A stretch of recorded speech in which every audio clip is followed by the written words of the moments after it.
Start. केंद्रीय जांच bureau के स्थापना दिवस के अवसर पर प्रधानमंत्री नरेंद्र मोदी ने इस एजेंसी की प्रशंसा करते हुए जिस तरह यह कहा कि भ्रष्टाचार के मामलों की जांच में उसे हिचकने की आवश्यकता नहीं है। उससे यदि कुछ स्पष्ट हो रहा है तो यही कि सीबीआई के भ्रष्टाचार विरोधी अभियान में और तेजी आने के ही आसार हैं। इसका संकेत इससे भी मिलता है कि उन्होंने विपक्षी दलों पर निशाना साधा। उन्होंने यह संकेत एक ऐसे समय दिया जब विपक्षी दल और खासकर कांग्रेस यह आवाज उठाने में लगी हुई है कि केंद्रीय एजेंसियों का दुरुपयोग किया जा रहा है। कुछ विपक्षी दल तो इस शिकायत के साथ सड़क पर उतरने के अतिरिक्त सुप्रीम कोर्ट का दरवाजा भी खटखटा चुके हैं। विपक्षी दल कुछ भी कहे, वे राजनीतिक भ्रष्टाचार से इनकार नहीं कर सकते। नेताओं और नौकरशाहों के भ्रष्टाचार के मामले खत्म होने का नाम नहीं ले रहे हैं। क्या विपक्षी दल यह चाहते हैं कि इन मामलों की जांच न हो अथवा वे इस नतीजे पर पहुंच गए हैं कि राजनीतिक भ्रष्टाचार पर लगाम लग गई है?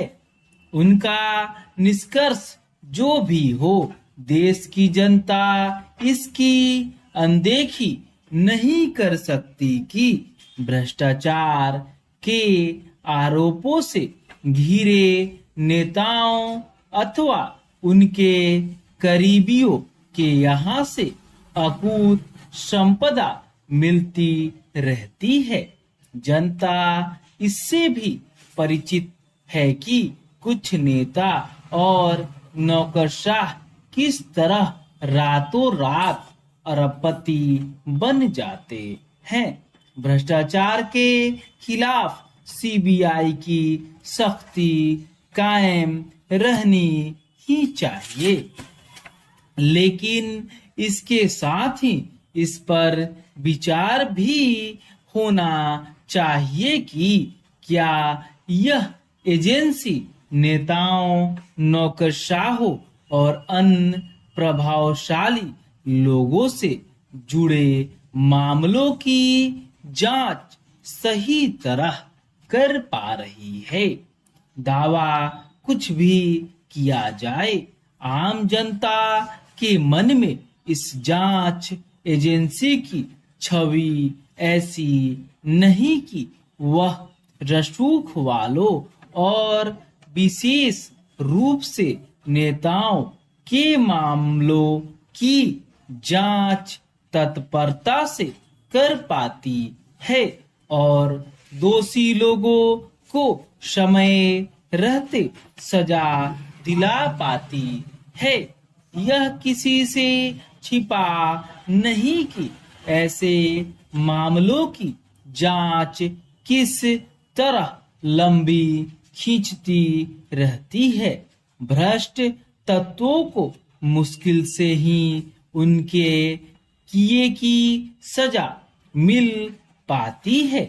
यह सही है कि समय के साथ सीबीआई कहीं अधिक सक्षम हुई है और उसकी कार्य प्रणाली भी बदली है, लेकिन यह प्रश्न अनुत्तरित है कि वह बड़े लोगों के मामलों की जांच में प्रभावी क्यों नहीं सिद्ध हो पाती?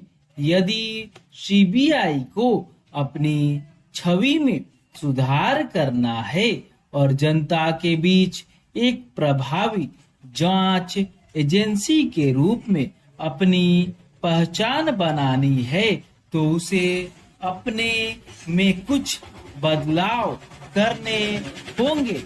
इसी के साथ उसे इस छवि से भी मुक्त होना होगा कि उसका राजनीतिक इस्तेमाल होता है। यह किसी से छिपा नहीं कि अतीत में उसका राजनीतिक इस्तेमाल होता रहा है। इसी कारण एक समय उसे पिंजरे में कैद तोते की संज्ञा दी गई थी। स्टॉप।